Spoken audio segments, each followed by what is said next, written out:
لا تزال تعتبر الجراحة المجهرية لتبديل الديسك للفقرات العنقية هي من الجراحات قليلة الرد المينيمالي انفيزيف. المريض بيكون قادر على المشي بنفس اليوم وباليوم الثاني بيروح على بيته. لما بنبدل الديسك بواسطة الميكروسكوب المجهر من خلال مدخل أمامي بجرح سنتي ونص إلى سنتيين، في نوعين من الديسكات اللي نحن بنستخدمهم بتبديل الديسكات اللي موجودة.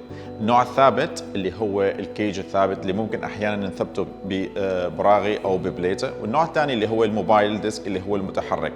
أنا اليوم حاب أحكي عن ميزات الديسك المتحرك. الديسك المتحرك نظرياً يحمي الديسكات المجاورة لمكان العملية بأنه ما يصير فيها عليها لود، وبالتالي بخفف من السوفان والديجنريشن اللي بصير فيها خلال السنوات القريبة، 5 سنوات أو 7 سنوات. فهو نظرياً أفضل بكتير من الديسك الثابت.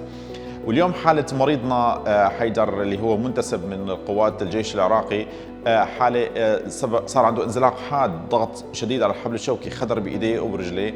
على الرغم من أنه هي في ضغط شديد كتير كبير، لكن نحن من خلال هاي العملية مع تبديل الديسك المتحرك قادرين أنه نرفع الضغط ونحقق الهدف الأسمى اللي هو رفع الضغط على الحبل الشوكي وتخليص المريض من آلامه.